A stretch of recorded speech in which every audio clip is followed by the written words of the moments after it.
Have you seen me dice bag? The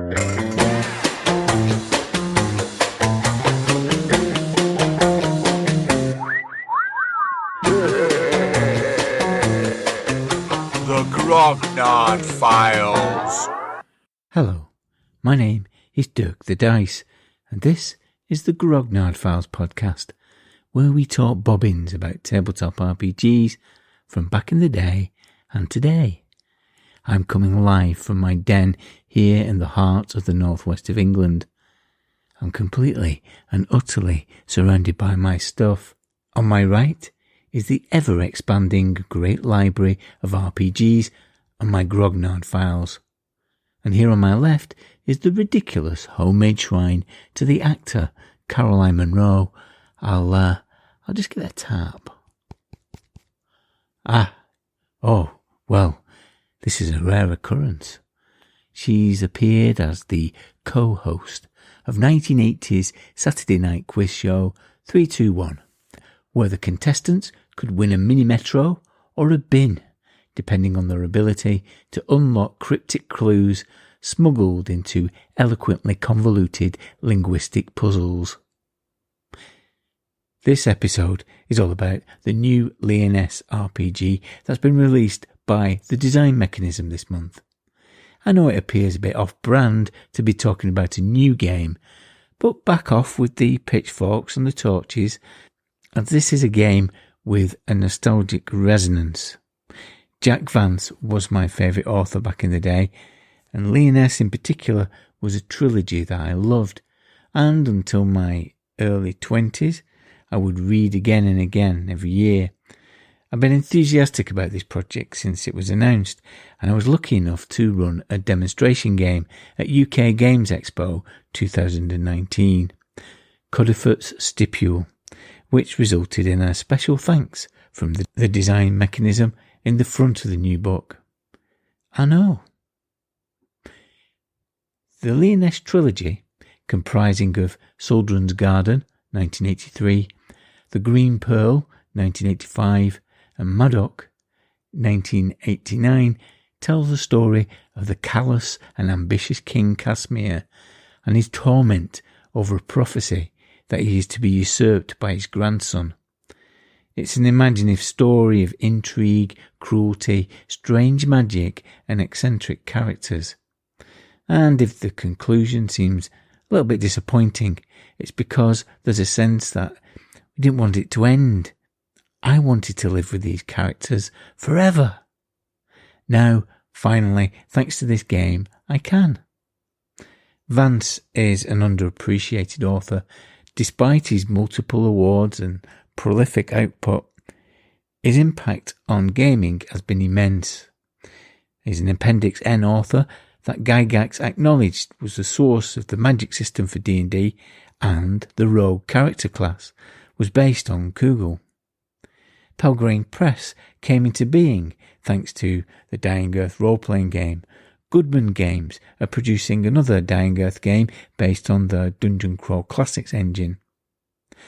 Lawrence Whitaker from the Design Mechanism joins us in the room of role-playing rambling to discuss his formative years in role-playing and the production of Lyonesse and some of the design choices that they made.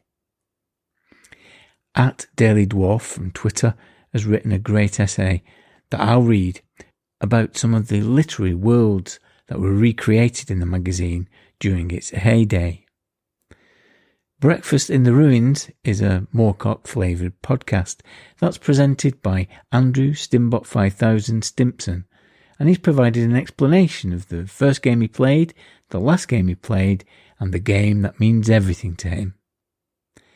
My co-host and sidekick Blythe joins me to face the Games Master screen, where we discuss Vancian gaming.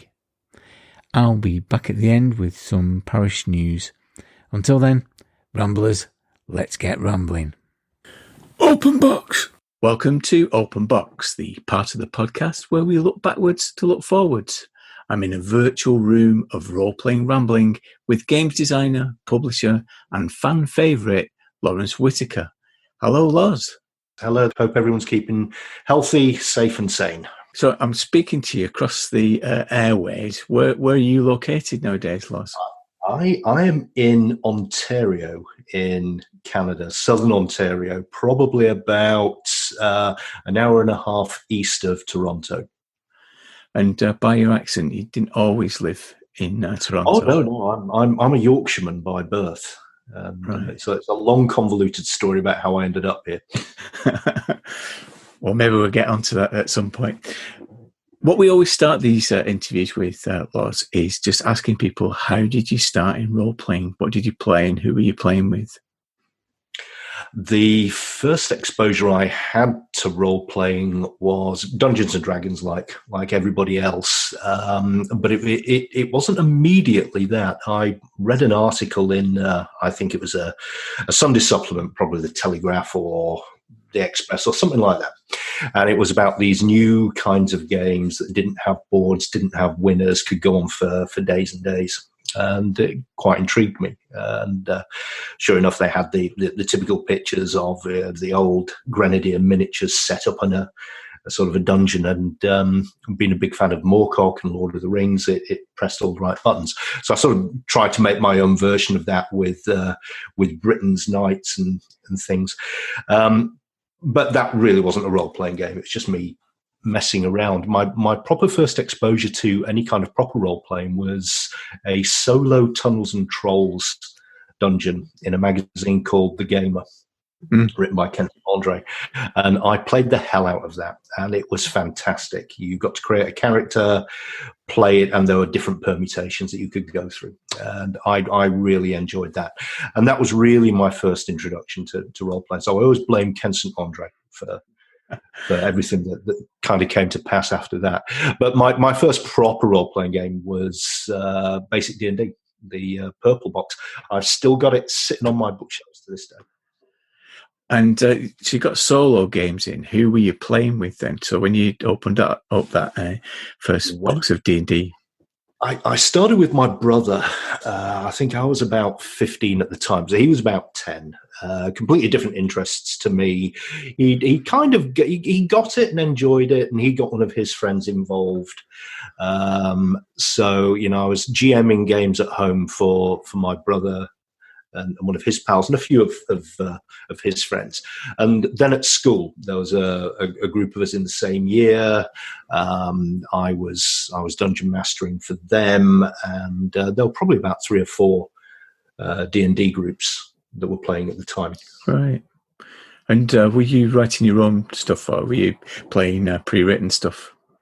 I started writing my own stuff pretty early, and as I think with all fledgling dungeon masters, it really was a very kind of competitive element.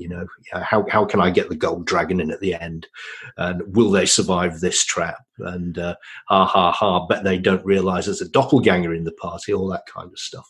Yeah. But it was great fun. It's that you really can't beat a good old fashioned honest dungeon crawl. And that's what we did, and it was lots and lots of fun to do that. But yeah, I wrote most of my own stuff. I didn't have much pocket money, so I didn't really go out and buy lots of pre-written modules.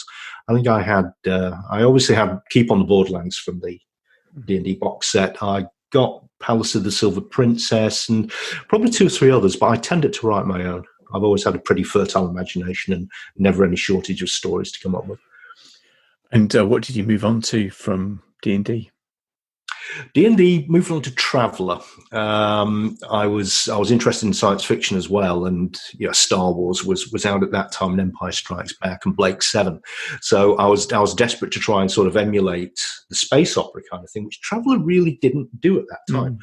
So the forays into Traveller weren't all that successful. It was kind of a bit boring compared with D&D, because it was very much about the economics of running a starship, and you didn't have blaster rifles. If you were lucky, you got a laser carbine. It tended to be traditional slug throwers. There were no lightsabers.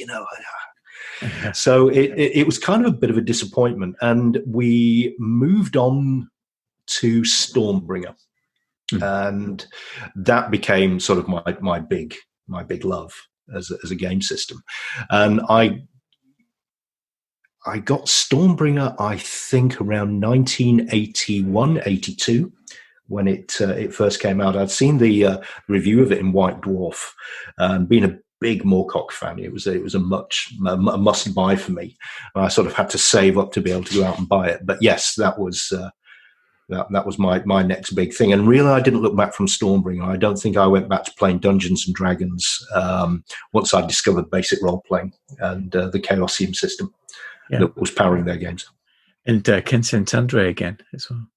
And Ken St. Andre again, yeah. It's been an ongoing connection. And when I met him a few years ago for the first time, I gave him chapter and verse on what an effect he's had on my life and how this is still all his fault. So. Yeah. So Stormbringer is interesting because that was one of the games that we were very much into. And I think part of the thrill of that was not only creating Moorcock's worlds, but also it seemed, because the other world we played in was Glorantha, it felt more of a world that you could invent and allowed you to have more fluidity in stories. Did you find that?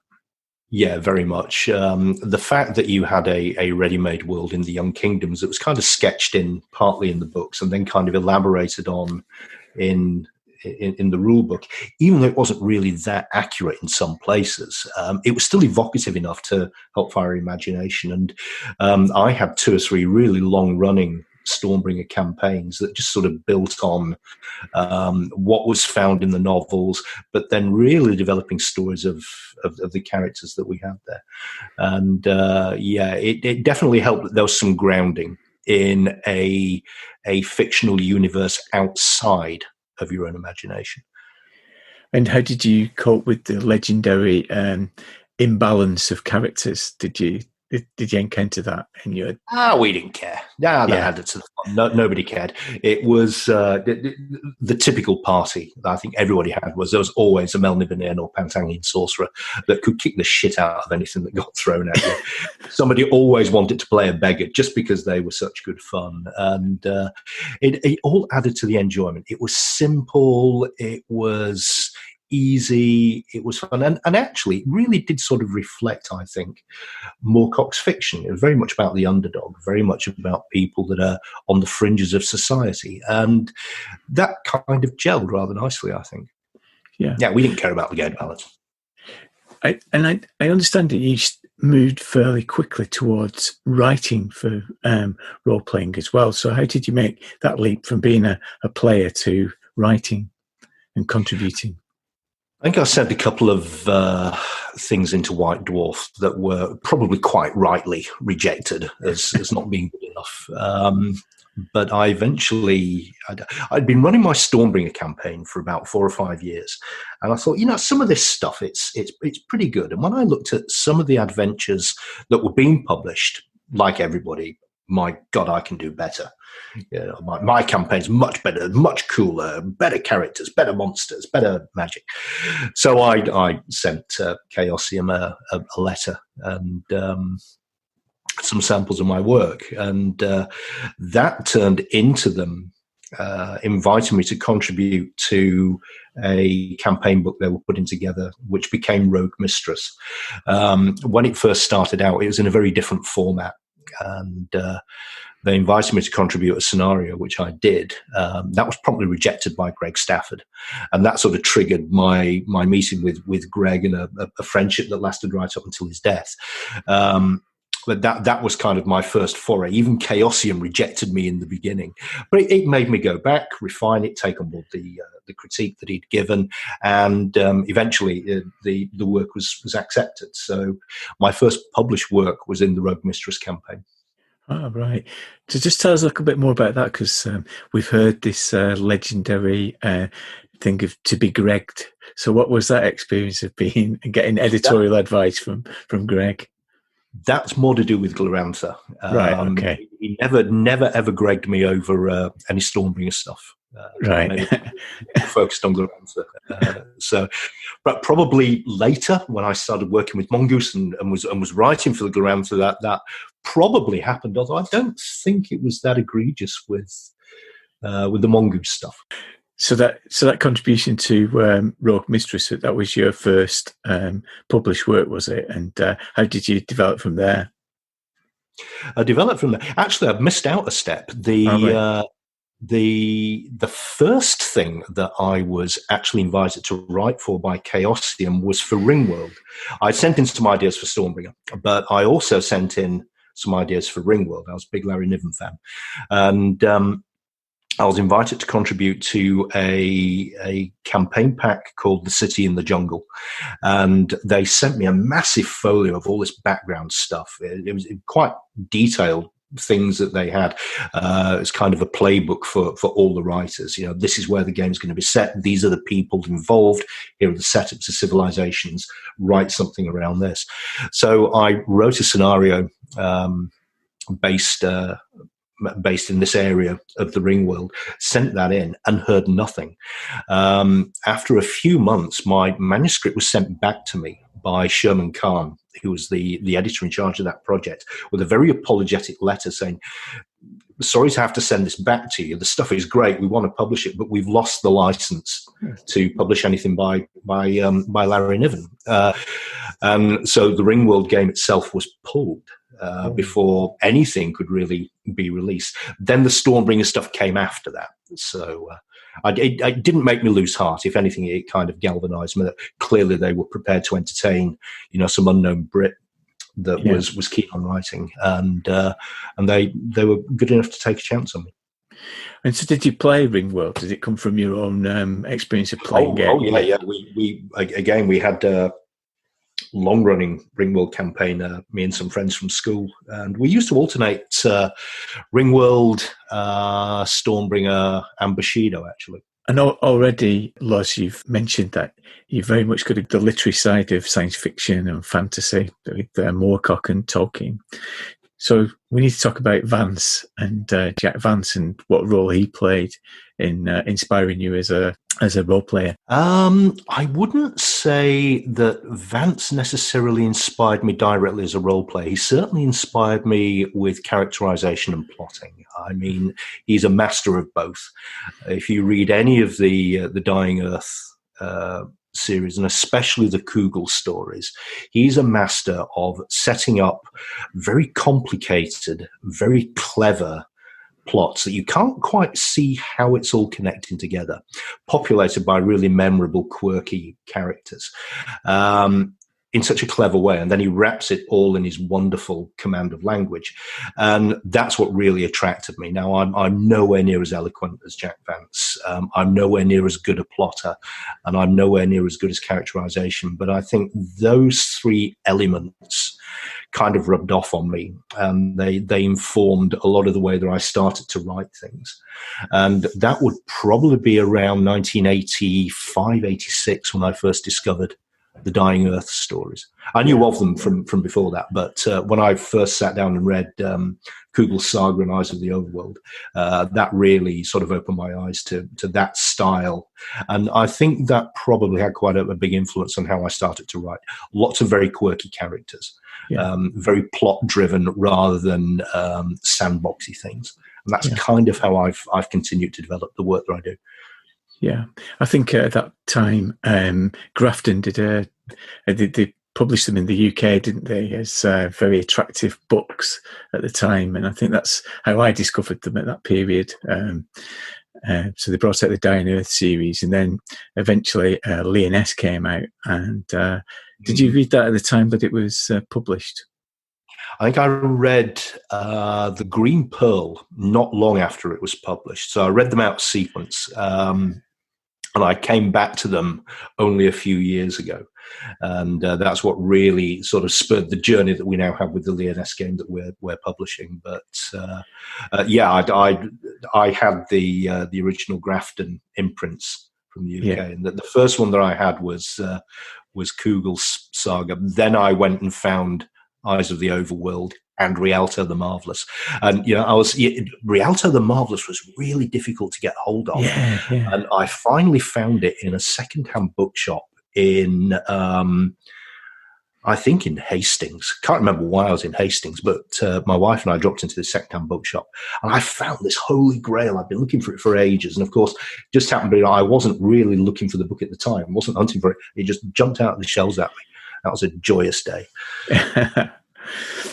And for those people who are listening, if you've not read Lyonesse, how would you summarise it for people? It's a combination of the Fairy Queen, Spencer's the Fairy Queen, traditional European fantasy, and Game of Thrones. Yes.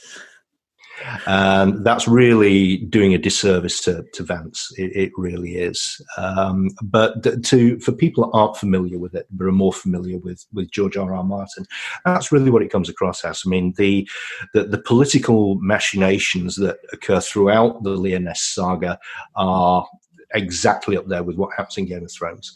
You have an ambitious, ruthless king. You've got people scheming to get one up on other people. You've got some quite horrible violence and tragedies happening to all the major characters all the way through. Bad things happen to good people. There aren't always happy endings. And so he was actually doing what George R.R. Martin did before George R.R. Martin was doing it. But of course, you've then got this very whimsical side of it, which is the way the magician's stories kind of unfold in parallel with the main characters. And then the stories around the fairies. And you have very capricious, mischievous fairies with their own agendas, kind of toying with people's emotions and setting things up in quite baroque ways. So all those elements combined give you a very, very different kind of fantasy experience. And I think Lyonesse as a fantasy trilogy is massively underrated. It certainly is underrated. And it's interesting that you said that you started with the Green Pearl, because I think the opening 15 pages of the Green Pearl are some of the best bit of fantasy writing you'll ever experience, I think. With the fisherman and his wife and the boats and the pearl and the way it corrupts them. Yeah, it's fabulous. Yeah.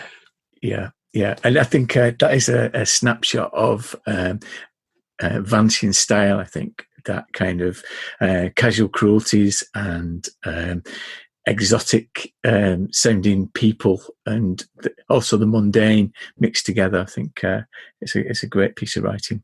When I've explained to people that it's a very distinctive setting for a role-playing game, I've never been able to put my finger on what makes it distinctive. But you, of course, have had to do that and codify it and turn it into a role-playing game. So just talk us through the process of how you do that. The books do a lot of it for you. What Vance is very, very good at doing is creating very colourful characters that aren't black and white. There are some clearly cut bad guys in the Lyonesse saga, like Fodkar Filiot and Casimir and Torquil. But they're very, very well drawn. They have their own agendas, their own motivations. And really, I find that if you look at how Vance has put things together and the kinds of characters he creates, and you expand on that, then that helps do a lot of the heavy lifting for you. I can't speak for the other writers in the Lyonesse book. There were 4 or 5 of us involved. But from my own point of view, getting into the heart of it was sitting down and writing about one of the unexplored areas from the novels. I took two of the kingdoms in Lyonesse, Blaylock and Caduz. Actually 3. I took the island of Skola as well.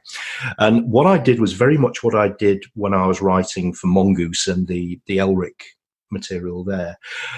Pick an area, read about it from the novels, and then sort of expand what you found in those books, expand the characters, create more like them, or people that would fit with the characters that appear in the books, and kind of expand on what the canon already gives you. And from that, adventures and ideas and potential plot hooks and weird situations just kind of naturally flow. I try not to plan any of that too much. I start writing thinking about what I've read and just let everything develop from there. So that's how I approach it. A different example is the way that Mark Shirley approached some of his writing that he did in the Lyonesse game, and that was to actually develop some of the tropes that Jack Vance has in his stories. There's always a village or a small town. It's always got a tavern. The landlord of that tavern has always got some kind of agenda. The village itself always has some kind of strange quirk. So what Mark did was produce a series of lovely, lovely random tables that will let you generate a village with a tavern and a weird landlord in a few dice rolls, and you can get an entire campaign out of that.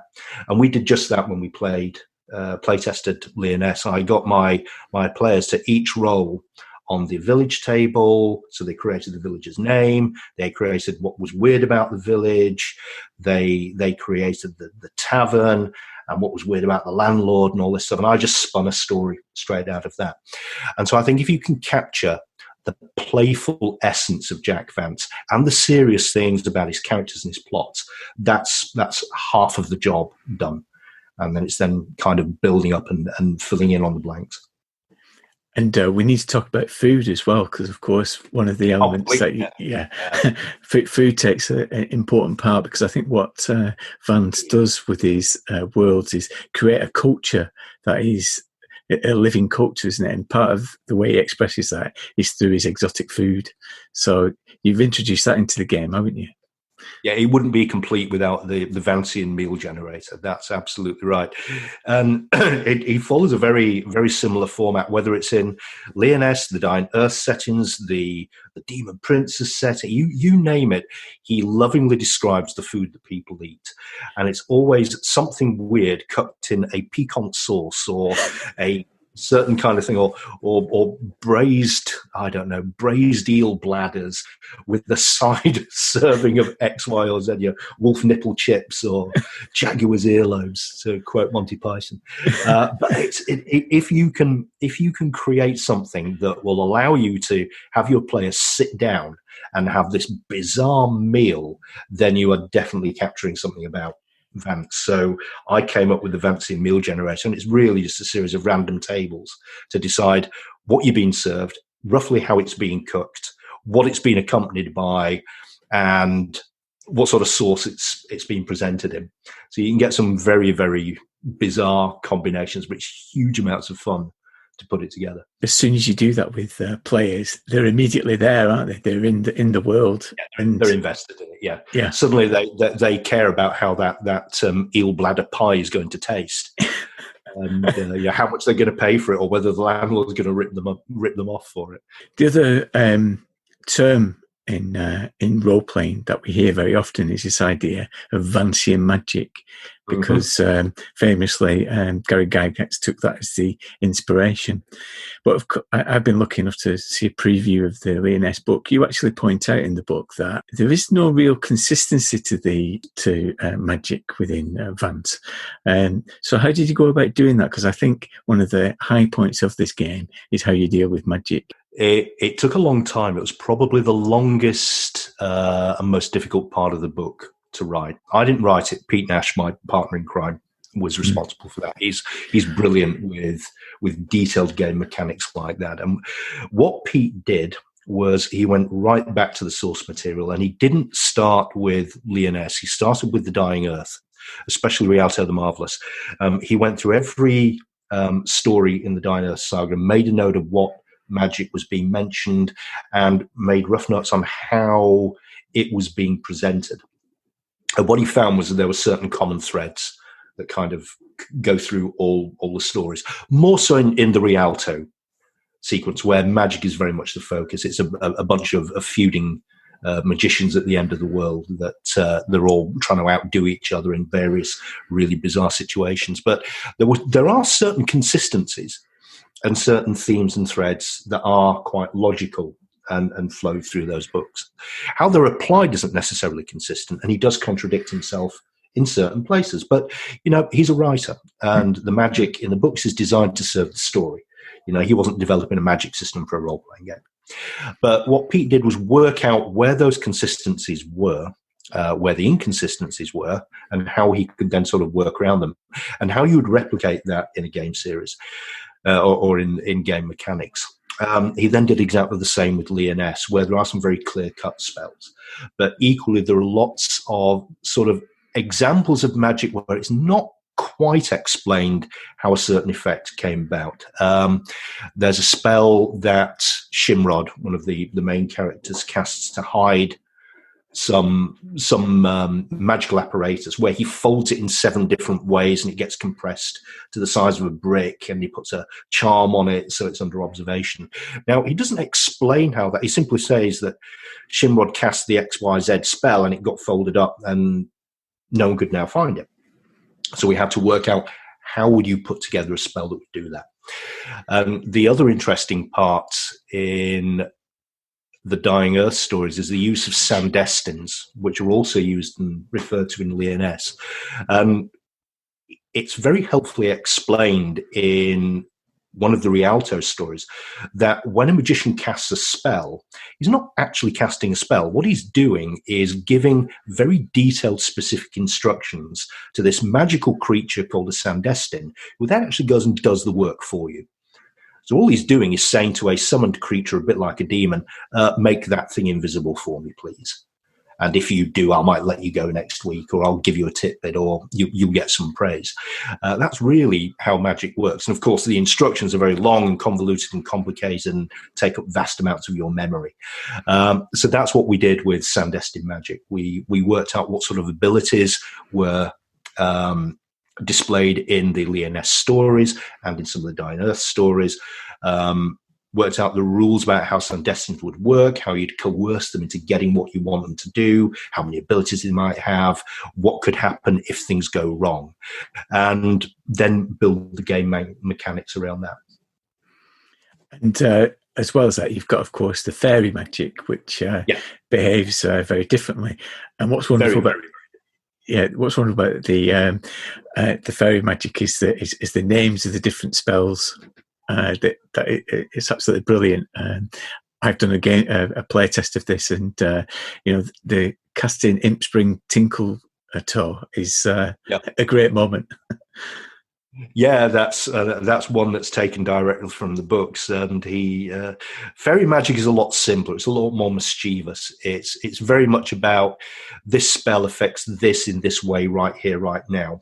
Whereas Sandestin magic are things, it's more like enchantments and altering the fabric of the universe to achieve a certain end. The fairy magic is very much small little, not necessarily utilitarian spells, although they can be used in that way, but really there for comedic effect or to inconvenience somebody else. And Vance gives the few spells where he does them these very evocative, almost childish nursery rhyme kind of, and I don't mean childish in a bad way, but sort of nursery rhyme like names, such as the Impspring Tingletoe, also known as Goblin's Hopscotch. And that immediately just gives you an idea of what the spell does. So Pete, again, had huge amounts of fun in working out different magical effects that emulated what we see in the books, and then giving them some truly Vancian, ridiculous sounding names. There's a lot of in-jokes in the spells as well, which anybody that has a British sense of humour will probably spot quite easily. Some are going to be a bit less obvious, but there's a lot of humour in there, which there is in Vance as well, all the way through. Yes, yeah. And again, in the playtest, that certainly came out, a sort of whimsy to it, and that players enjoyed. Yeah, I think they enjoyed finding some kumquats that had some unexpected. That's right. Yes. And so, what's the plans for Lyonesse? What stage is it at, and when can we expect to see it? Probably by the end of the month, the end of April, it will be ready to be released to an unsuspecting or suspecting public. And to my surprise and astonishment, we've brought it in more or less on schedule. I think when we first announced that we'd be releasing the Lyonesse role-playing game, I said late 2019, early 2020 as release date. Well, I think we're still pretty early into 2020 myself. So yes, yeah. We've done pretty well, especially given the scale of the book. I mean, I didn't, when we first announced it, think it was going to be 500 pages long, but it is. and that's a testament to the efforts that were put in by the team of writers behind it. Yeah, and that team of writers, there'll be some familiar names. I noticed that Dave Morris is on there. Yeah, Dave Morris is involved. He's contributed the summary of the Lyonesse saga. So if you haven't read the books, gives you a good overview of what's in there. He's contributed the chapters describing the city of Is and the Scar, who are some of the bad guys in the Lyonesse saga. Yeah. But we've also got Mark Shirley, who's written a lot of Ars Magica material, and he's written several supplements for me, for Mithras. Myself, Pete Nash, I've mentioned, and Dominic Mooney, who's probably not as familiar or well known as some of the other names. But Dom has done a fair amount of work for Traveller and Bits, the British Traveller Society, and he did some work on Power Projection Traveller supplement. But he's a big Vance fan, and so I invited him to come and contribute to this. And so will the because it is people should be aware that it's a self-contained game, isn't it? You don't need Mithras to run it. No. Why did you make that decision? I've noticed a trend in gaming over the past few years, which is going back to more and more self-contained games with settings. We went through a long period where having a core rule book that you then hang supplements from was kind of the model. But there's been a shift back to self-contained games. I think there are strengths for both approaches. But I thought that Lyonesse actually deserved to be a standalone game. First of all, the setting itself warrants it. And I think that there are a lot of Jack Vance fans out there that will have heard of his name, that are Dungeons and Dragons players, maybe have played some of Pelgrane's work from the Dying Earth and so forth, and will be looking for a self-contained game. If they think, I've got to buy that Mithras book, which is 400 pages, and then this 200-page Lyonesse supplement and make them work together, I think I'll just pass. I think that's a danger. So we decided to do a standalone game because it would have a broader appeal. But I think also the market has shifted in the way that it's approaching things like this. So we will see how successful it is. I certainly hope it will. It will attract the kind of sales I think it deserves. Is it your intention to support it with campaign material? Because, of course, I've got Cuddifoot's stipule that you actually did for the playtest for last year's UK Games Expo that I run. But is there plans to create other adventures for it? Yeah, I'm working on one right now, which is called In High Dudgeon. And I should finish the writing on that this week. The idea is that we will support the game with expansions for the Forest of Tantraval. That in itself is an entire setting.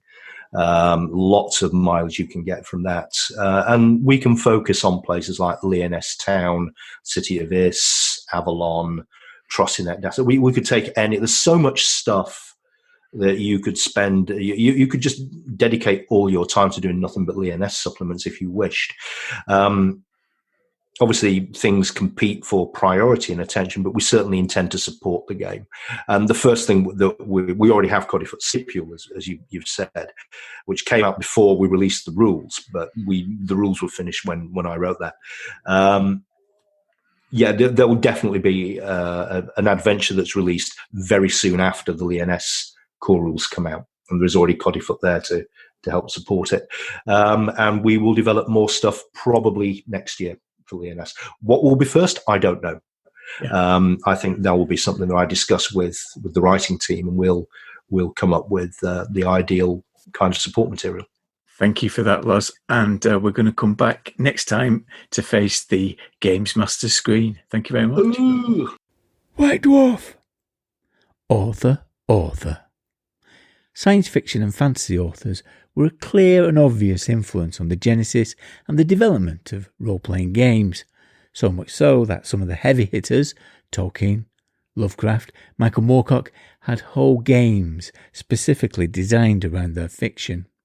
But there were others, many others, who, if they didn't get their own game back in the 1980s, at least inspired one or two articles in the pages of White Dwarf. This is their story. Described as a wilderness scenario, but really just a brief setting description with some accompanying monster stats, A Place in the Wilderness by Lou Pulsifer in issue 6 brought Jack Vance's The Dragon Masters to D&D. White Dwarf was still finding its feet at this point. The article was very brief, leaving the reader with a few more questions and answers. Lou signed off with the suggestion, "For more background information, I suggest you read the book, available in paperback." Nevertheless, it did introduce Jack Vance's different categories of human-bred dragons, with evocative names like Termagant, Long-Horned Murderer, and Jugger. The idea of dragons that could wield weapons rather than relying on fangs and claws provided a nice spin on the D&D standard. Added flavour was provided by some excellent accompanying illustrations by Polly Wilson, drawn in a style that always reminded me of John Tenniel's illustrations for Lewis Carroll. The Long-Horned Murderer in particular, a goggle-eyed dragon with an array of vicious spikes protruding from its snout and chest, looked like a beast that would give the Jabberwocky a run for its money. Lou Pulsifer returned in issue 16 with Chronicle Monsters.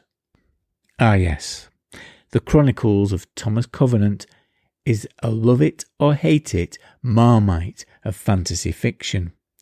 Stephen Donaldson's tales of an isolated leper from our world who is trapped in a fantasy land and cast as its unwilling saviour continues to sharply divide opinion of the Grog Squad.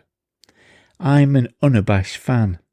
I'm willing to forgive it, the at times garbled verbiage and adherence to high fantasy tropes, because, for me, this saga tells a compelling story exploring themes of isolation, corruption, faith and redemption. Donaldson challenges the reader with an extremely unlikable protagonist, yet by anchoring the fantastical elements with a character from our real world, I think we can more readily grasp Covenant's desperation, the urgency that drives him. As an aside, I find it interesting that a real-world hero transported into an unfamiliar setting, which is a recurring idea in fantastical fiction that goes back to at least as far as Mark Twain, isn't often handled in role-playing games. I know that the second edition of Hero's Journey has the errant archetype for dealing with this, but I'm not aware of any others. Anyway, back to White Dwarf. Lou Pulsifer focused on translating Donaldson's monsters, stating, "It would be confusing to try and duplicate the Lord's powers in D&D terms." Hold that thought for a moment. We covered the Vials in some detail in episode 6, the AD&D GROGPOD, but Lou's article also gave us Cave Wights, the Immortal Blood Guard, akin to D&D monks, and most notably the Ravers, the incorporeal lieutenants of Lord Fowl. Yes, there is a Dark Lord in the books, but he's a good one, if you know what I mean, who possess others to wreak havoc. While their various powers were put into D&D terms, I felt like something was missing. Lou didn't really address the lasting corruption inflicted on an individual by the Raver's possession. As written here, they didn't seem fearsome enough to me. These, after all, were the creatures responsible for the slaughter of the giants at Sea Reach, a sequence of astonishingly bravura savagery in the books. When Donaldson wants to put his characters through the ringer, he really doesn't pull any punches. Overall, though, a fine article. Andrew Finch obviously didn't pay any heed to Lou Pulsifer's earlier warning, as in issue 21 he gave us Lore of the Land, a look at Donaldson's Lore Lords in D&D. The Lords were portrayed as a combination of magic users and clerics, and there were some nice ideas presented here, particularly regarding Lords combining their powers when casting spells, and their abilities to inspire companions in combat. I think it slightly missed the point though, as in the books, the lords are defined as much by what they can't do as what they can, by their powerlessness in the face of evil. They're locked in a struggle, trying and failing to understand and capture the powers of the old lords, long since gone from memories. It's this that feeds Donaldson's themes of desperation and loss, and casts them ultimately as rather tragic figures in the face of Lord Foul's might. Difficult to capture in a game though, I suppose. Andrew Finch's treatment of Radamaril and the higher brands, magic users with the powers to manipulate stone and wood respectively, worked much better in D&D. These were useful for any campaign setting and could add an interesting new dimension to both underground and wilderness adventures. In the first White Dwarf I ever bought, number 26, in amongst all the other mind-blowing articles, character conjuring looked at lizard men as player characters. Roger E. Moore and Michael Brown's justification rested primarily on Andre Norton's novel Quag Keep, set in Gary Gygax's city of Greyhawk, where one of the party is a lizard man named Gulf. Hang on a minute, say that again. A book set in Greyhawk, an actual D&D novel? This was almost too much for my 11-year-old self to take in.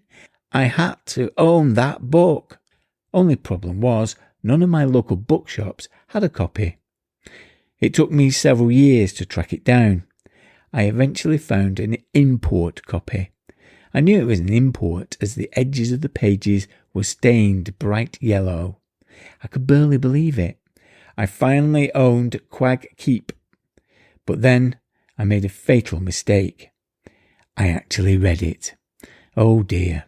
Now, I know Andre Norton is a well-respected writer, a favourite of many in the Grog Squad, listed as an inspirational reading in Appendix N of the Dungeon Master's Guide, but, well, let's just say I suspect she wrote Quag Keep for the paycheck.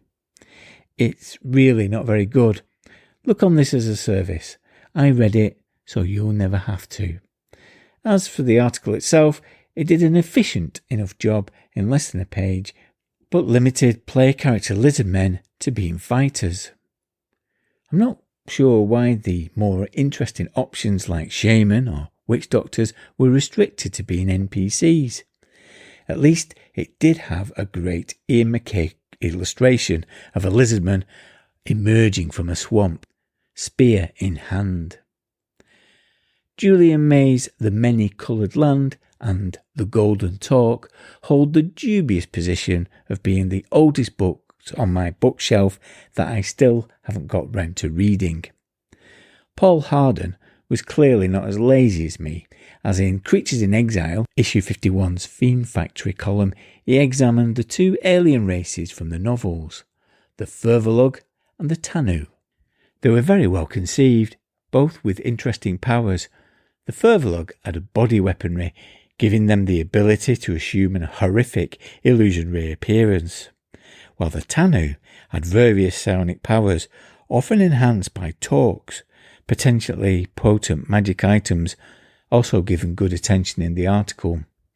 Despite being only 2 pages long, it packed plenty of flavour and was nicely illustrated by John Mould.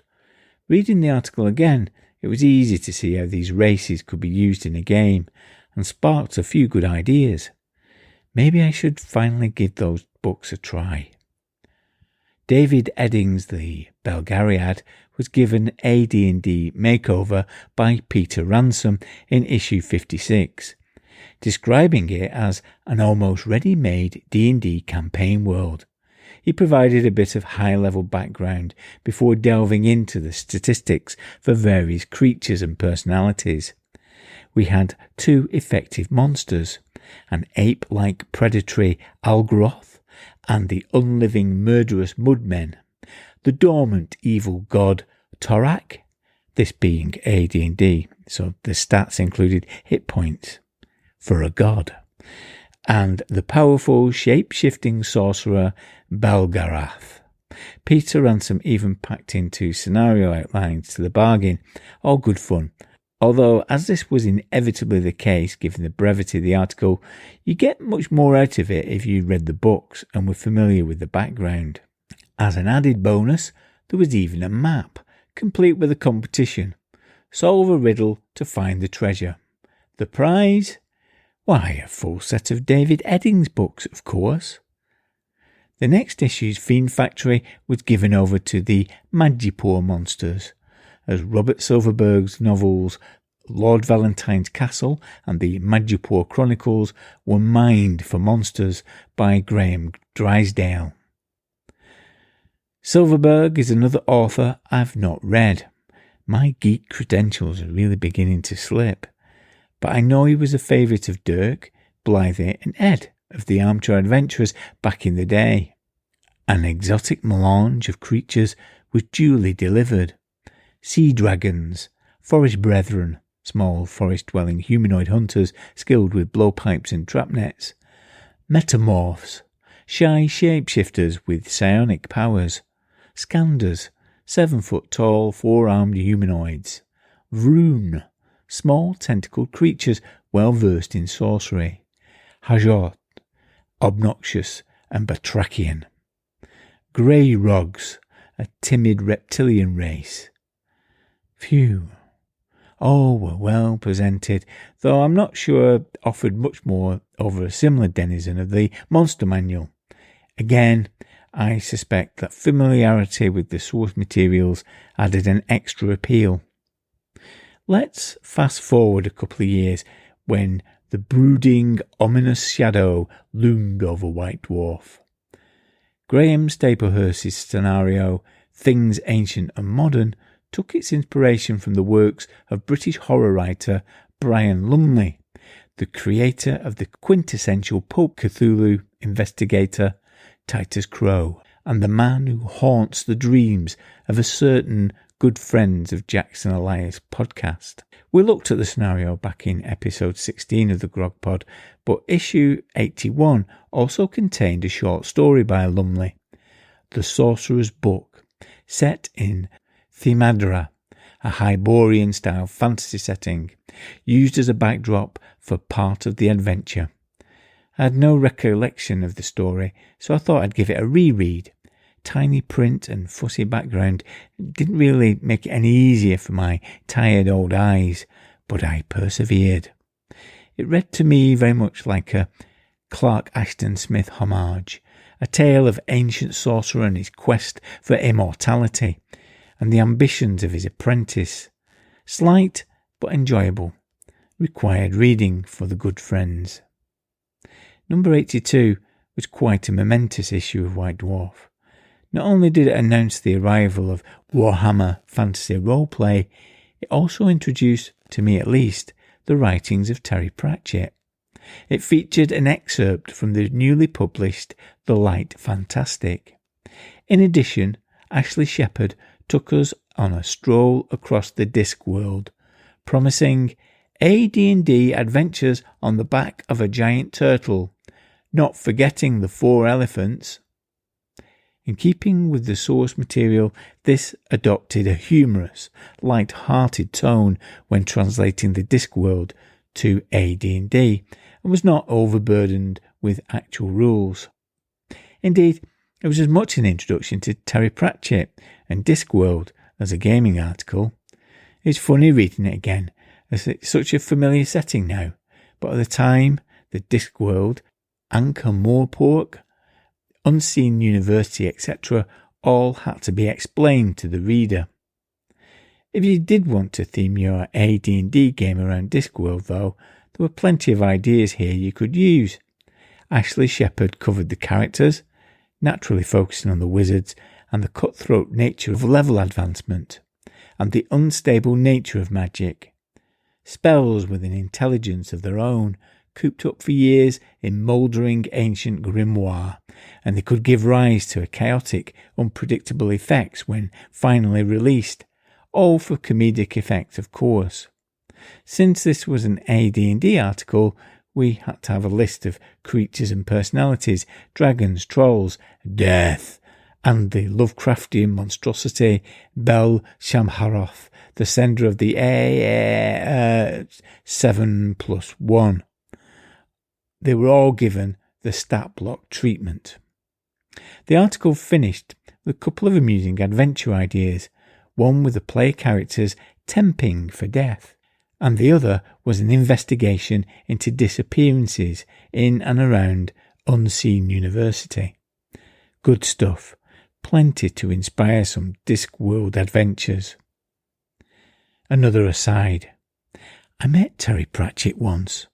During the late 1980s, early 90s, going to book signings was very much my thing, and I met quite a few authors. It was very exciting to meet these people in the flesh, and they always seemed to match my impression of them from having read their books. Brian Lumley cut a rather stern, imposing figure. Ramsey Campbell was the kindly uncle who nevertheless liked to terrify you. Clive Barker was a bona fide rock star. Ian Banks seemed to bubble over with ideas and enthusiasm. And Terry Pratchett, well, he wasn't quite the global phenomena when I met him, but his star was very much in the ascendancy. Yet he seemed to have time for everyone he met, charming and funny. It was clear that he was having an absolute ball and he wanted to share the fun with you. Such a talent, so sorely missed. We started with Jack Vance, so we'll end with him as well. Issue 93, September 1987, as White Dwarf entered the brave new era of Chaos Spiky Bits. The red and feeble sun had finally set on AD&D articles in the magazine. One of the very last published was Simon Nicholson's Vance's Evocation of Arcane Delight. This was a thorough deconstruction of Vancian magic, examining the various constituent elements of magic portrayed in the Dying Earth stories, and, if nothing else, served as a useful primer if you've never read Vance. Simon Nicholson emphasised the style and atmosphere of the Vancian spells over and above their rather prosaic AD&D and RuneQuest counterparts. The wonderful spell names, suffused with wit and panache of Vance, lifted magic above the mundane, making it both a marvel and, at the same time, something to be feared. He examined the risks of binding the supernatural servants to aid his magic, cheekily reminding us that Kugel's saga featured a demon named Pulsifer, and the dangers of spells backfiring. He had no truck with AD&D saving throws against spells, preferring that the player should roleplay their way out of potentially hazardous encounters with powerful wizards. Ah yes, wizards. A Vancian approach could improve the vanilla AD&D magic user no end. A personal style was vital for a Vancian wizard. They needed to cultivate a distinct idiosyncratic image. As slaves to their ego, wizards should be feared for their magical prowess. No weapons allowed. A wizard using a sword, as if. An over-the-top name was also a must. Taken as a whole, the article served as a celebration of the distinctive flavour of the Dying Earth stories, and did a credible job of providing ideas for tweaking AD&D, so that it better lived up to its billing of featuring Vancian magic. You couldn't help but come away from this feeling a little bit inspired, determined to pour some colour and vivacity back in your AD&D game. So there you have it, as Jack Vance himself, sort of, put it. What great articles lie in the dust. What gorgeous features have vanished into the buried ages. What marvellous creatures are lost past the remotest memory. Nevermore will there be the like.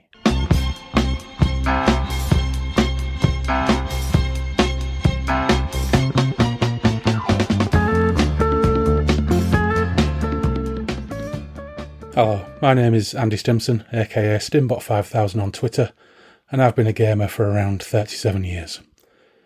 In about 1983, in a grand old house down Victoria Avenue in Hull, my friends Alex and Dan introduced me to the concept of role-playing games, By this point, I'd already been sucked into fighting fantasy books by The Warlock of Firetop Mountain and The Forest of Doom, but I hadn't found my way into the greatest of hobbies yet.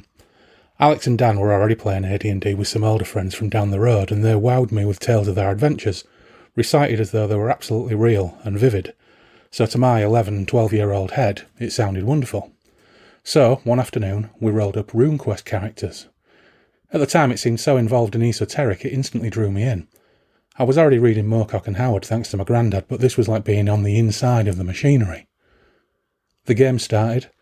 Alex described the back streets of a dark, foreboding fantasy city, and 10 minutes later, my arm had been cut off, and we ended up buggering off to park on our bikes.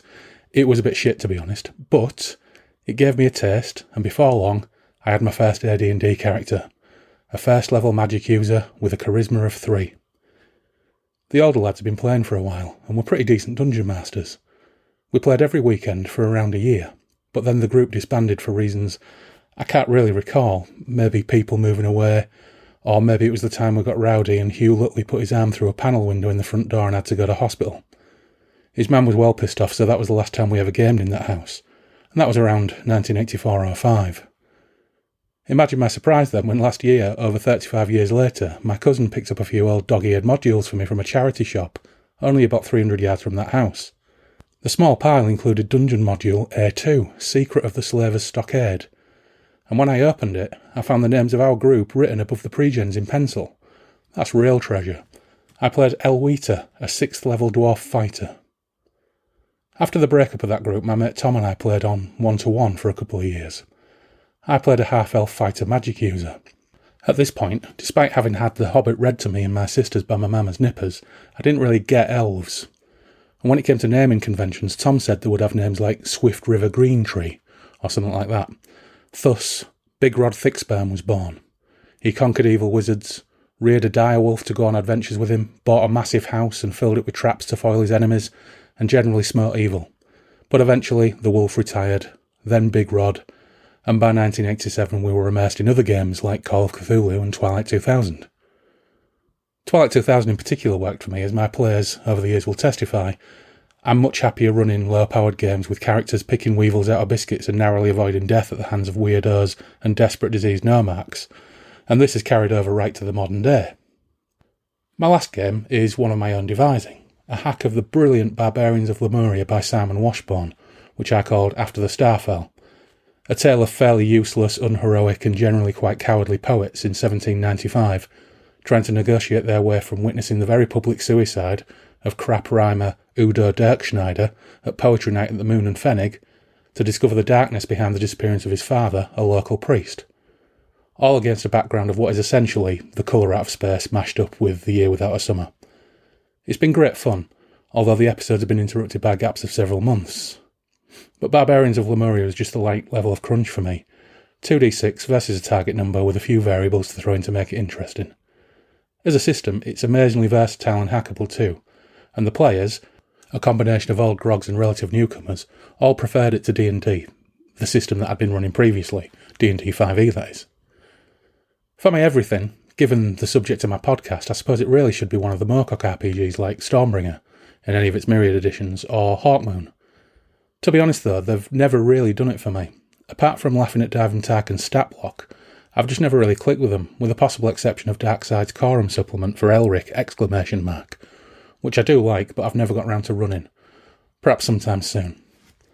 Finally though, my everything inevitably has to be Call of Cthulhu.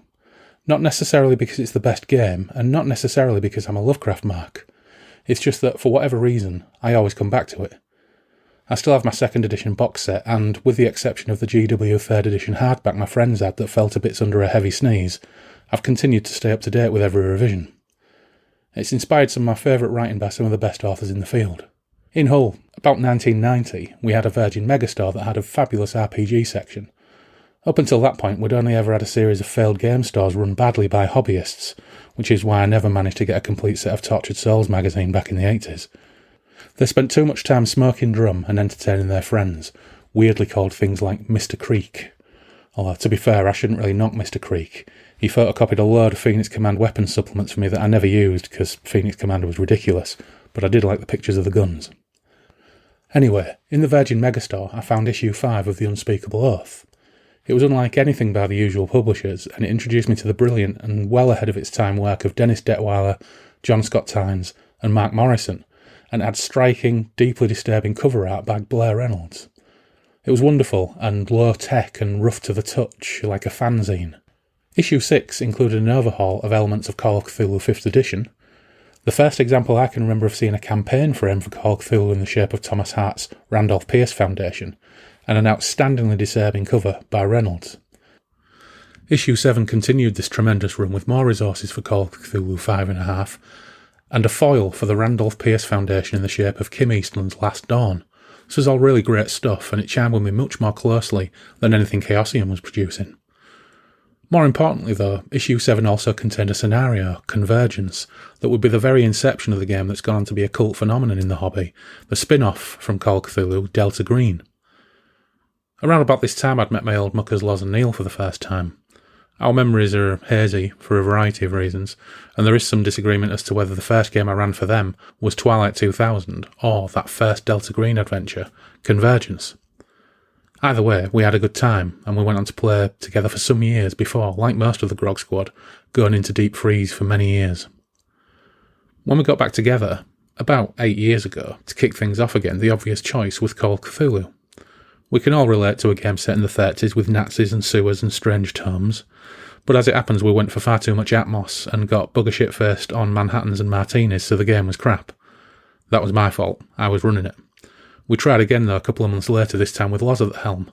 That went wrong too, although we do have fond memories of a drunken argument about whether a spy could parachute onto World War II Crete disguised as a monk with a fake beard remaining in situ throughout. Since then, all sorts of World War II themed spin-offs of Call of Cthulhu have been published, such as World War Cthulhu, Acton Cthulhu, and we've had a bush at those too, and they've been responsible for the creation of one of the best characters I've ever created, wrestler turned occultist aristocrat Lord Sugarman. Long may he continue to wreak havoc on Loz's meticulously crafted plots.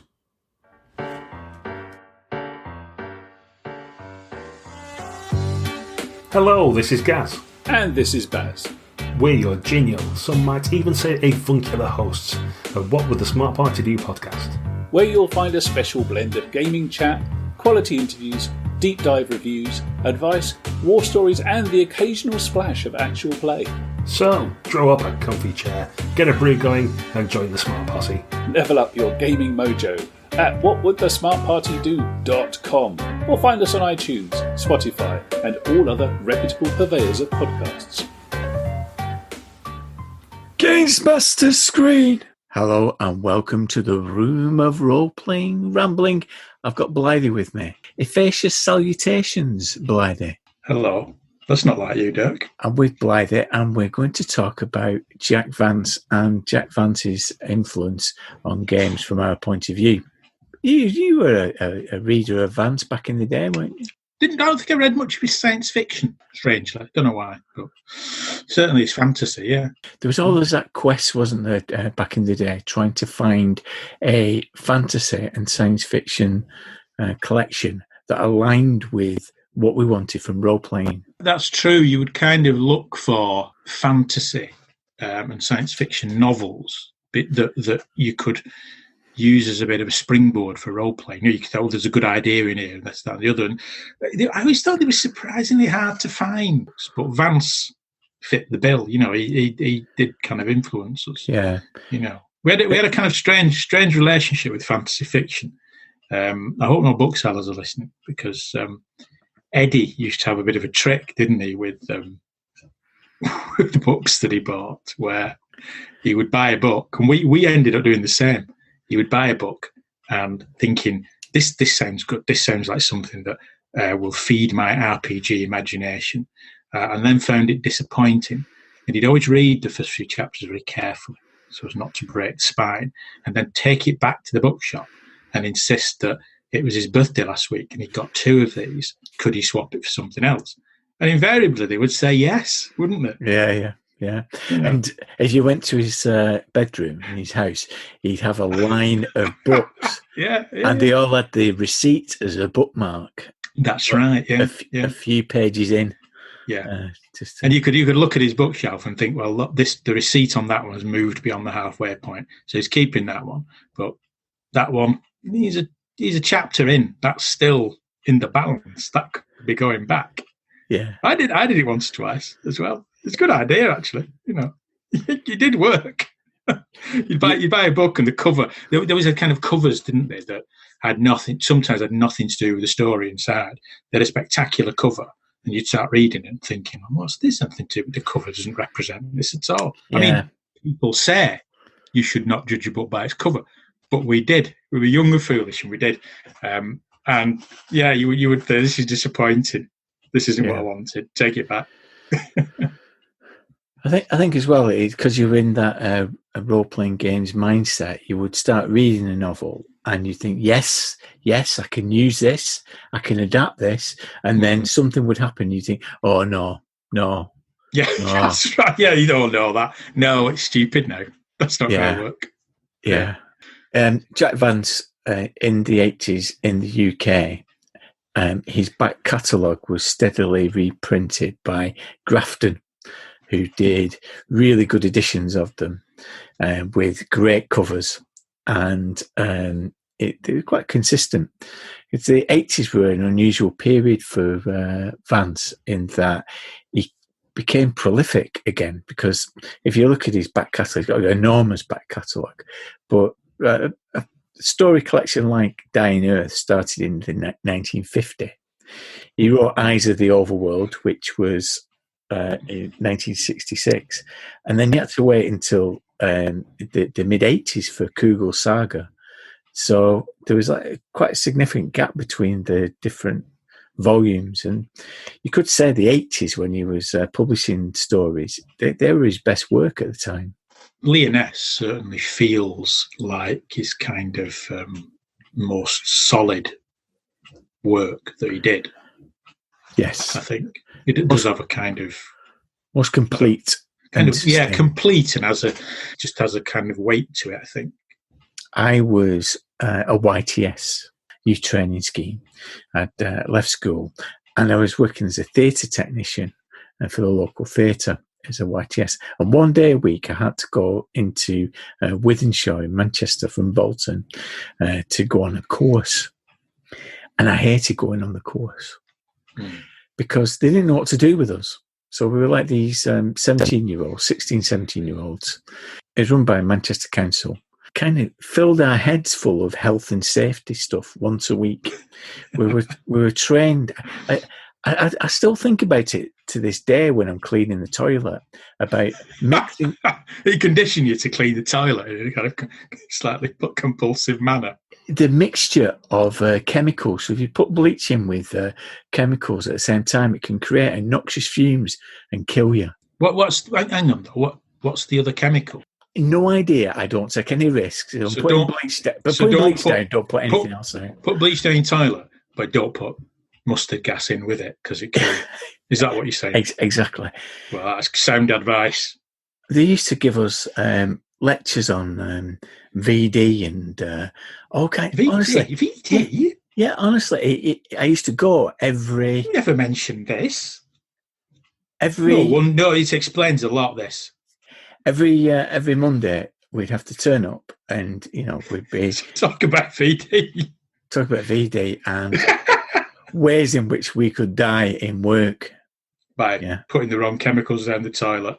Yeah. So one day I had the Green Pearl, Lyonesse the Green Pearl, because I was quite keen to read it after I'd enjoyed the first one. And I got on the number 36 bus. And the number 36 bus from Bolton to Manchester is an unusual one, is that it takes over an hour to get there. Yeah, it goes around the houses, doesn't it? It goes everywhere. It goes through Swinton and Salford and everywhere. And because I had a bus pass, do you know what I did that day? I stayed on the bus from morning till evening. I went to Manchester to Bolton again, and I finished the book in a day. For that reason, Lyonesse has a nostalgic resonance because I remember the place. I remember travelling to Manchester and back 7 times in a day. Well, I hope you didn't miss any vital health and safety information that day. Yeah, that might have been the. Mind you, I think ironic. You know what? I think dying from a mixture of deadly chemicals down the toilet is strangely, it's a kind of Vancian death, really, isn't it? It is, yeah. It is. It's a Vancian death. I think as well we need to mention that for those who for younger listeners, if we have any, a YTS was a kind of employment scheme in the 80s when the land was governed by a heartless and incompetent Tory government. Yeah. Because those days are gone now, long gone. Long gone. That's never going to happen again, is it? We can feel nostalgic for those times as well, can't we? Yeah, they're never going to come back. But that's how good Vance was. That was how good Vance was. You were prepared to stay on the bus all day, going round and round in a circle. One of the reasons why I think Vance appealed was because of its relationship with role-playing games. And it did affect the role-playing games that I ran and how I imagined things as I played them, because particularly like Dying Earth, it's structured as an encounter, isn't it? So it's a series of encounters, episodic encounters. Yes. And the other thing that he often did was to foreshadow what was going to happen. So the characters would be told a series of events that they would have to go to achieve their goal. So it'd be explained to them by an NPC. Oh, you have to go and meet this person, hand them over some honeycomb. That once you pass that person, you go to this building here, and that. Yes, very kind of task-based stories, weren't they? Yeah. You're right. Like adventures, weren't they? They were adventures. Google goes off on an adventure, and then as the encounters transpired and they actually did them, they'd all go wrong. That it'd just be bad luck. Just like a game, you might, as a player, have an idea of, right, okay, we have to go through these hoops, but our fortunes are going to be reversed because the dice are going to tell us. Bad fortune, bad luck, and also I think Vance has a good line in kind of trickery as well. There's trickery as well, isn't there, in a lot of the stories? So that's another role-playing thing, isn't it? The games master setting something up that seems like one thing, but really it's another. It's a classic kind of role-playing thing, isn't it? It certainly had a big impact on gaming. It's probably more understated than something like Lord of the Rings, because it's acknowledged by Gary Gygax that Jack Vance was an influence. We see and we'll go on to talk about this a bit further, won't we? How Pelgrane Press. Pelgrane is a creature that appears in Dying Earth. The whole legacy of that was set up to create the Dying Earth role-playing game. And I think as well, Vance. I always think of Vance as a sweet spot between Lord of the Rings, Tolkien, and Moorcock. I always think of him like that, on a sliding scale of Tolkien at one end that I was never a fan of, found a bit boring, and Moorcock at the other end that I liked. But whereas Vance held together slightly better, I think. It was slightly more considered fiction than Moorcock. Yeah. Certainly Lyonesse was. And although it was driven by narrative, there was an element of world building. I was going to say that's another part of Vance, isn't it? And that's another thing that feeds into role-playing games, because the world is more important, the setting is more important, but equally, he doesn't go overboard like Tolkien does. Just he's a kind of sweet spot where he creates a world that feels authentic and convincing, but doesn't go too far. What I like about Dying Earth and Lyonesse as well is it shares that sense of doom.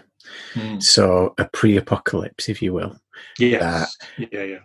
But both these places, whether it's the sun is fading.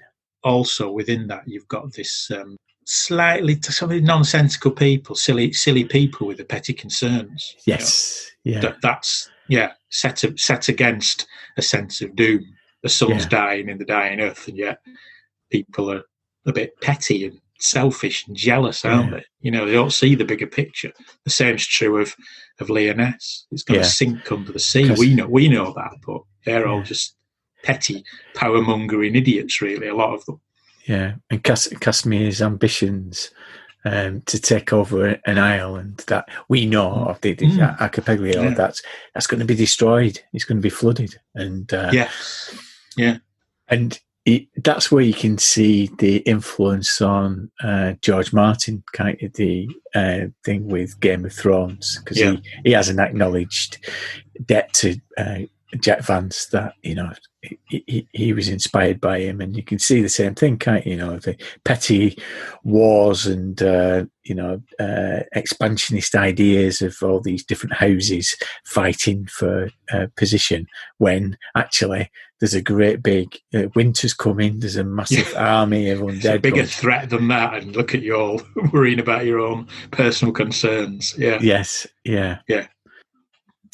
Okay, so I'm going to erect this screen in front of us. Okay. And I'm going to roll on this table in front of me, apparently at random, so we can discuss elements of Vance and role-playing. Okay, here we go. First up, it's 17. 17, and that is the word eloquence. Eloquence. Yes. How does eloquence transfer into games? It's always difficult, isn't it? Because it's the old charisma statistic, isn't it? Which is always problematic, isn't it? Do you force your players to be eloquent, or do you just get them to roll a persuade or charisma roll? You don't persuade. You don't force them to hit someone with a sword. So why do you insist? You know, that's always the problem with those kind of things in a role playing game, where you want people to be eloquent, but why should you? You know. Yeah. So very often in Vance's novels, obstacles are overcome by the use of language, by the use of linguistic trickery, isn't it? There's there's eloquence and flattery and trickery and that kind of thing. Robin Laws developed mechanics around that for Dying Earth, isn't it? So Dying Earth is really essentially a parlour game based around. Yeah, we've played it, haven't we? We've played it at GROGPOD. It's an unusual game. It wasn't what I was expecting, really. I didn't know much about it when I sat down to play it. And I think the first 20 minutes, I was thinking, blimey, what have I got into here? It's the early version of Gumshoe, isn't it? So it's at its heart is a D6, which determines whether you're successful or not successful.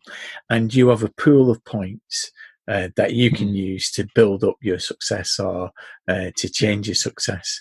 And one of the ways that you can boost it is by using a phrase in a particular way, so you can get a particular advantage by using... But you have like set phrases that you have to get in, don't you? That's how it works, isn't it? So the challenge is not just coming out with a fancy phrase that everyone says, oh, that's very eloquent, here's a point. You have eloquent phrases that you have to get into the game to get the convincing award. Way to get the award. Exactly. Yeah. But fun, but odd from a role-playing perspective. Like a lot of those narrative games, and it came out at the beginning of the noughties, it depends very much on player buy-in, don't they? I'm doing that thing with my fingers where you inverted commas. It does require on buy-in. Yeah, I mean, you can imagine the game at GROGPOD went really well because everyone bought into it, and it was hilarious, really, quite a really good fun. And a refreshing change from a lot of role-playing games. You know, it was very different. Steve was brave because maybe because it was GROGPOD, but you could sit down and try and run that and get players, and it could go terribly wrong. No, it ain't no hack and slash game. That, to give people an idea of what happened during the course of the session, all the characters at one point or another were strapped up, trussed in a harness. And sunk in a load of dung and effluent. Well, you were the mucker, weren't you? So we were trapped in a castle, and we had to be servants. We were trying to escape, but we were all forced into servitude. And one of the jobs was the mucker in the cesspit. But the interesting thing about it was every one of us at one point or another ended up being the mucker, but we were persuaded by other players to do it as a mechanical. It was like a mechanical thing, wasn't it? Yes, persuaded as part of the game. Not you or me going, oh, go on, I'll do it then. It was part of the, game that you were persuaded to do it by the other players. Yeah. So that was very interesting. There's a very interesting kind of element to it, I think. Very unusual, really, because you don't get many games. I can't think of any game, really, that I've ever played like that, to be honest. I'm sure maybe there are others that are out there, but I can't think of one I've played. As I said, the first 20 minutes, I thought, oh, what's this? But then by the end of it, I thought, no, that does feel like I've been in a Jack Vance short story. It does feel like that. It does work very, very well. I'd go so far as saying it was my favourite convention game that I've ever done. And that's something, because at the time I was being distracted by lots of other things of being an organiser of an event. But my head was in a Jack Vance short story and I was a character in it. And you can't say it better than that, really. Yeah, and it's nice to sit down at a convention or anywhere and play a role-playing game where you're fighting monsters in the conventional way. That's good fun. But it's also nice to do things that are not like that. And that game was that. It was like a bit of a breath of fresh air, wasn't it? And I don't mean this in a disparaging way about the game, but it has a strong novelty value, I think. Yeah. It's not a game. If somebody said, if Mrs. Dirk said, well, we've been locked down for a long time now, I think I want to try one of these role-playing games that you talk about. That's not the game you'd start with, is it? Is it though? Because I think conceptually it's probably somebody who doesn't have the baggage that we carry around it. Yeah, and if you read the rule book, it's very much pitched towards people, not necessarily people who would conventionally play role-playing games. It's not. Yeah, maybe. That's where I've been going. That's where I've been going wrong all these years with Mrs. Blythe. We're trying to get to fight monsters in dungeons. Really, try and be eloquent. What she really wants to do is up to her neck in dung, being lowered by a harness. Well, I think what she really wants to do is the satisfaction of persuading me to be up to my neck in dung. Maybe that would be the appeal. Yeah. Now, come to think of it, where do I get hold of a copy? I think she'd buy into that. The rules, if you read them, are very conscious that you're going to be put in situations as a character, like Vancian characters. It removes agency somewhat, and it kind of pleads with you in points to say, try to enjoy it. Yes. Well, it does. That's what I mean. It did remove agency because it's like a constant charm person being cast on people all the time. It's not charm person because it's about persuasion and eloquence and trickery, but it does that sense of you don't want to do this, but you're going to do it. It refers to those complications that we refer to as reversals. You might find yourself in a particular high point that could be quickly reversed. And that's certainly what we saw. Yeah. And it was. Yeah, that's exactly it. Yeah. Towards the end, I think we were all trying to escape, weren't we? And was it one person had to be the mucker and you knew they weren't going to get out? And there was this rapid exchange of who had that job. It was passed from pillar to post, wasn't it? Around the table. It's like kind of weird Russian roulette of sorts, wasn't it? Someone's going to end up stuck there. Aha, it's you. Oh, God, no, it's me. Oh, hang on a minute. Oh, no, it's you. And the defeat was based on some pettifoggery around a contractual arrangement with the mucker that we were able to nullify and convince. That's right. Yes. Yeah. Not a sword was drawn. And it was very exciting. Yeah. So, right, let's have a look at these taglines. So these, as you say, are Vancian expressions that you can draw during the game, and once you deploy them effectively and relevantly in context, you can score a bonus. There's one in particular that I could deploy throughout this podcast. Go on then. Which is I am at worst 5% responsible. I'd like that for the record. I am at worst 5% responsible. Well, I reject your argument on haberdasheric grounds. Here's another one. Go on. I hate to think what I will remember next. I should apply to you and your comments about VD. From which of you wafts this fetid reek of pessimism? This is my favourite. Are you ready? do you want towels with that? Where does that come into? Jack Vance, I think. Well, I don't think it's very Vancian, but I suppose in the context of the game that we were all in servitude in a sort of hotel/castle. That I suppose it's quite easy to drop that one in, isn't it? Our adversity deepens, but we still have brandy. Indeed. Or Elvis juice. As formulator of the strictures, I am naturally exempt. So let's roll on the table again. Okay, now we're up to 19. And 19 is Vancian magic. Now, as role players, you hear this term, don't you? Vancian magic. Yes. Particularly relevant to D&D, Dungeons and Dragons. Yeah. Supposedly has a Gygaxian Vancian magic system. Right. Yes. It's quite controversial for some people, isn't it? Well, you often have to find, my experience of the debate is often people say, oh, he's stupid, isn't it? D&D magic. All that remembering spells and then forgetting them. And people who like it always go, oh, yes, but it's Vancian, isn't it? It's like Jack Vance. As if that then justifies it. Yeah, that's enough. As if like Vancian magic's real. It's got, oh, it's based on real magic then, is it? Oh, well, fine, carry on. But the spells themselves don't feel very Vancian, do they? Then, maybe some do. Maybe Tensor's floating disc, that has a sort of Vancian quality to it, doesn't it? I think, And it's a bit like we said in the D&D episode, way back in episode 6, that this is a game that's tearing itself apart by trying to be balanced, balancing out the classes. And I've got a quote here from Gary Gygax, okay?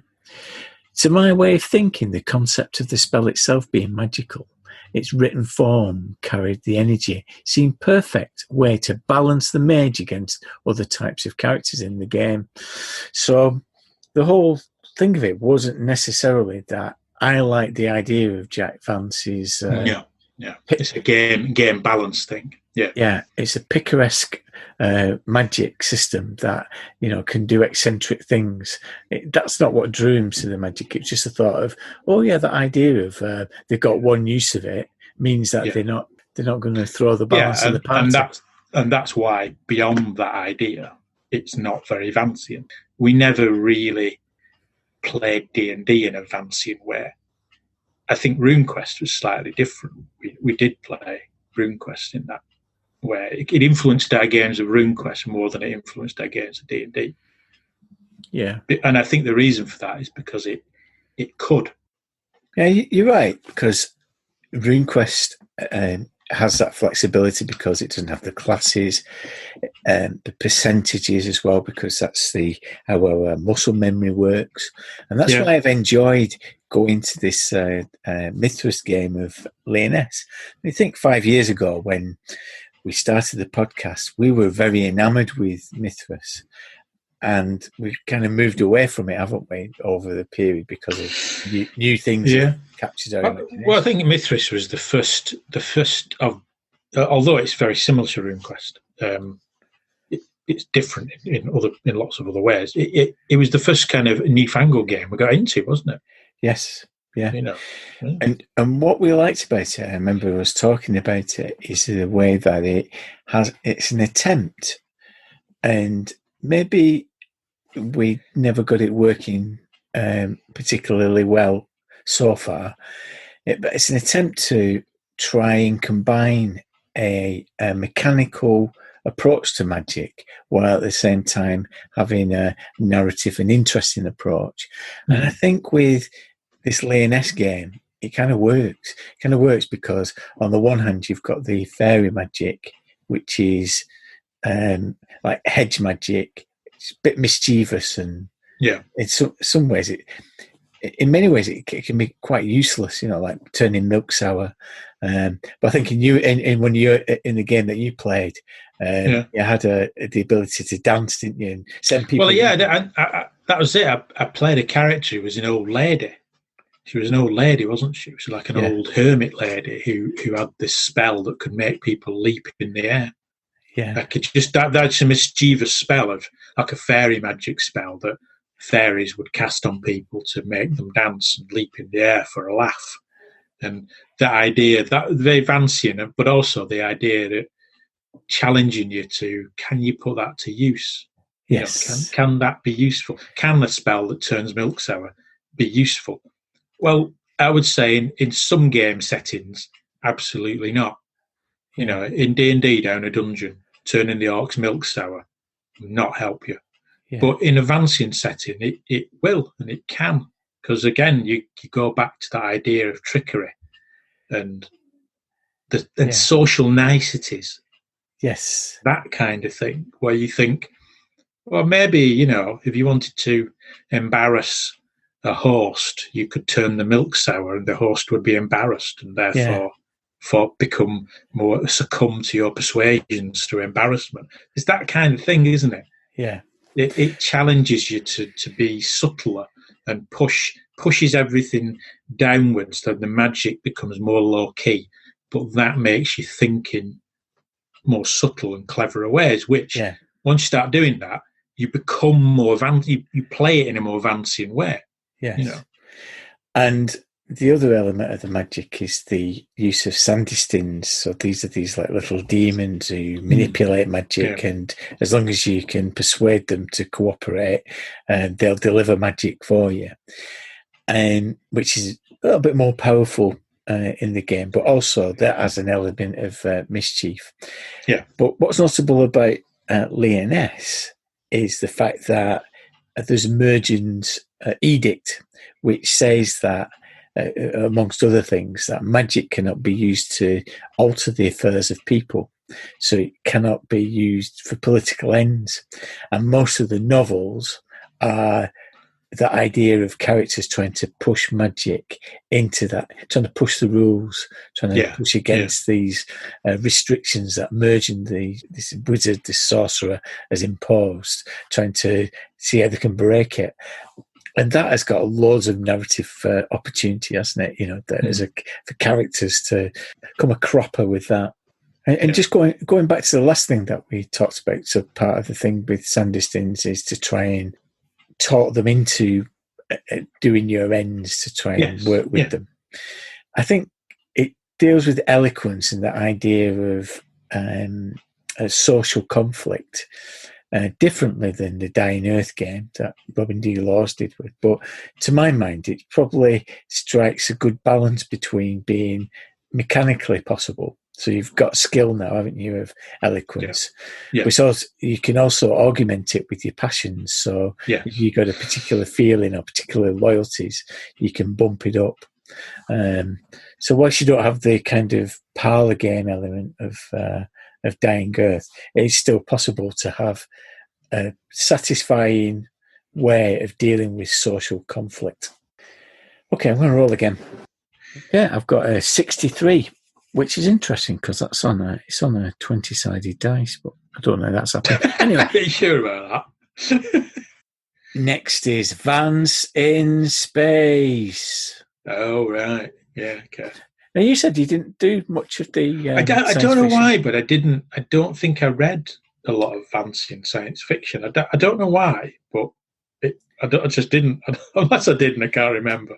He was one of those. He was one of those authors that, as soon as I got into him through Dying Earth and through Lyonesse, I just scoured the second-hand bookshops trying to find his back stuff. And he did it the way that he did it. I think that if we'd have read it earlier when we were playing Traveller, it would probably have inspired us more. Because there's this feeling, isn't that Traveller is probably based on is more hard science fiction like Asimov, etc. But it probably has more in kin to the Demon Prince's saga or Planet of Adventure. I think you're right. It would have filled in a few of the gaps and a few of the blanks that are there in Traveller. Because you say, like you say, say it's like Asimov, you say it's like hard science fiction, but well, is it? I don't know. There's not any robots in it, does it? So I don't know what we've been through this before with Traveller. It's a very patchy kind of thing, isn't it? Where you're not quite sure what it is. But I think you're right. Something like Demon Princes would have filled in the blanks a little bit, or at least given you more of a foundation to build on, perhaps. Yeah. And I think in his science fiction, this planet hopping and encountering different cultures and the anthropology and the flora and fauna that he described in some detail really enriches those novels. And what you find with Vance is that the plot is never inhibited by the world building that he's doing concurrently with the plot moving on, or the characters doing particular things. Famous one of the things I enjoy is the fact that he uses a lot of footnotes to describe what's going on. And so he does. Yeah, gives the kind of weird authenticity, doesn't it? As if it's factual. Yeah. And Robin Laws, after doing Dying Earth, did Gear Reach, which I'm gonna have to play because I really like the idea of it's a gumshoe based game, an early one.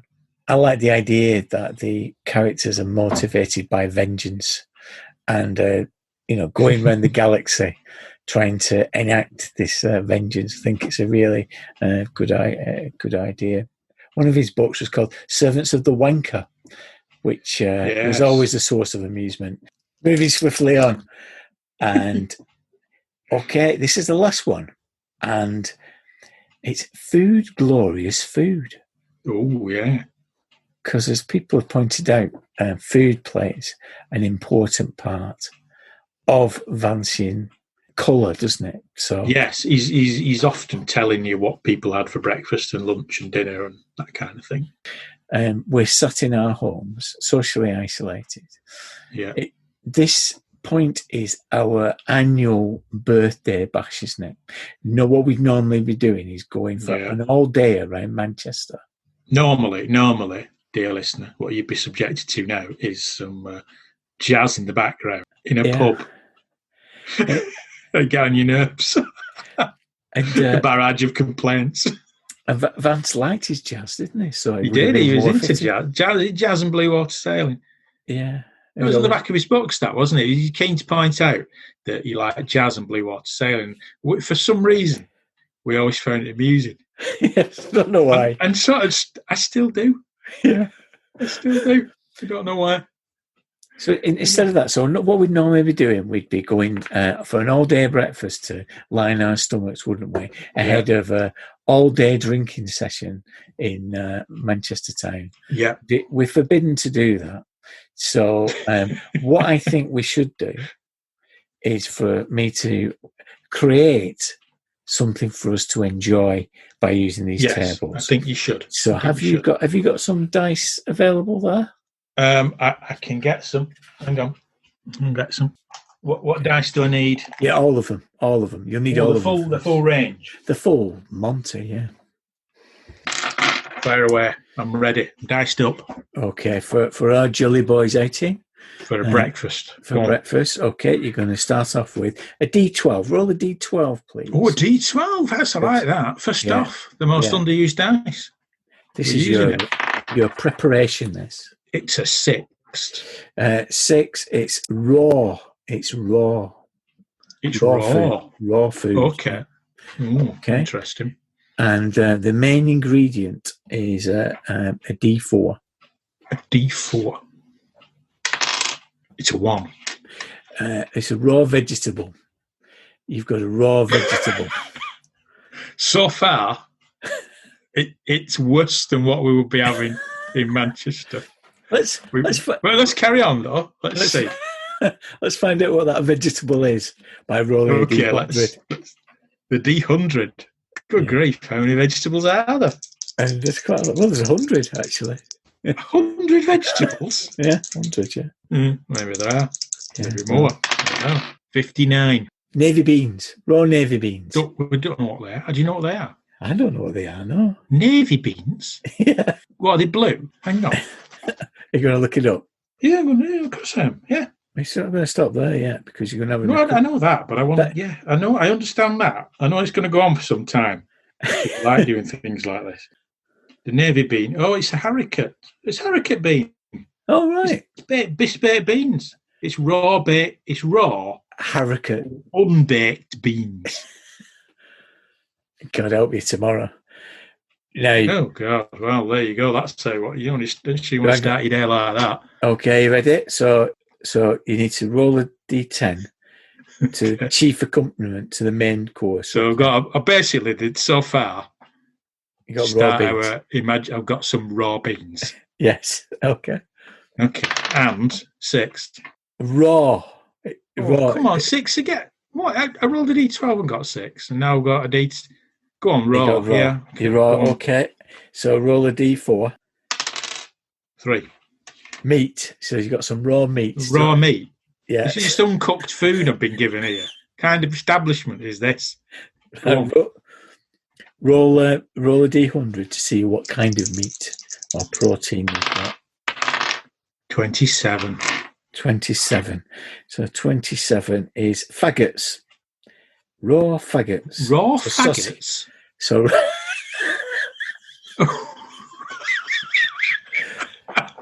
I should be getting better results. Go on, carry on. All right. Okay, so it's raw with so you've got raw navy beans and faggots in a sauce. So do you want to see what kind of sauce you've got? If you roll a d20. Well, here's hoping that it's something palatable, because so far I'm going to get food poisoning. Raw meat. It's just like an uncooked sausage. Eat that. I forgot. Roll d20. Yeah. 19. 19. So you've got there's a thin sauce with it. Okay, which is flavoured with if you roll a d100. 53. 53. So the thin sauce of mastic. Mastic. Did it? What? Mastic. Oh, hang on. Oh, yeah. Glue. Oh no! What's this? Mastic is a resin obtained from the mastic tree. In pharmacies and nature shops, it's called Arabic gum or Yemen gum. In Greece, it's known as tears of chaos. Chaos? Tears of chaos. Chaos. CHIOS. I don't know how you pronounce that. Someone will write in and tell me what's mastic used for. Is it an adhesive? Yeah. What on earth? What have you brought me for breakfast? What kind of establishment is this? It's a raw sausage, raw beans coated in glue. That's what I've got. I mean, if this, what are the other? How terrible? Those are terrible rolls for breakfast, aren't they? Yeah. Surely there's better things on the menu than that I could have got. That's your breakfast. That's my breakfast. Yeah. No, don't bother, because I know what the answer is. Happy birthday, Blythe. Cheers, Dirk. Thanks to Lot for the interview, and he'll return next time to face the Games Master screen. Lyonesse is currently available in PDF and print on demand on Drive-Thru RPG. It will be distributed by Eon Games in the future. If you're interested in the Dying Earth role-playing game from Pelgrane, that's also available on Drive-Thru RPG. The scenario we refer to can be found in the Revivification Folio, which features a cut-down version of the game, as Dying Earth RPG formed the basis of skullduggery mechanics. The Hotel Grand Perduz is an extremely entertaining scenario and shows off the unique qualities of the game.